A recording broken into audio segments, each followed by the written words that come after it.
Hi, this is TJ from Supertech Electronics. Today we're gonna remove a head unit out of an i40 Hyundai. The tools you'll need are a screwdriver and a spudger. First thing you need to remove is this strip here, but it's got to start on this side because there's a screw behind this panel here. Alright, there's a little slot in here you put this into, and then you can pop this out like that. If you want to get it right out, you've really got to pull this trim off like this. Get it out, put that down. Right, there's a screw here which is joined to this trim. Just undo that screw, and that's like that. Let me stop now. So pull up that clip there. It should get it over the top of the thing like that. Right, you can see that starting to move that. You can run this under here.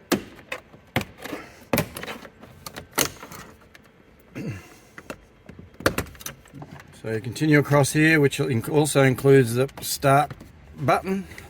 Yep. Alright, so to get this end out, you've got to actually drop this slightly, this part here, so it gets down further, and then you'll be able to pull it out like that. Okay, now if you want, you can just get this out of the way. You can pull this plug out by pushing on this part here, and it should pull out like that. Alrighty, so next thing you're going to do is pull these three screws out here and then lever this off.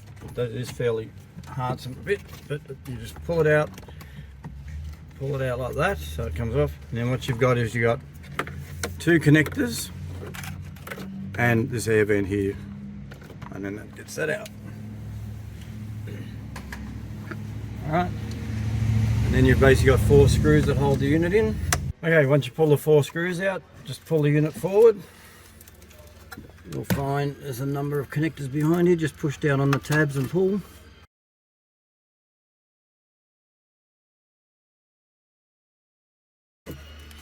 There you go, radio out, ready to be packed up and sent off to Supertech Electronics for repair.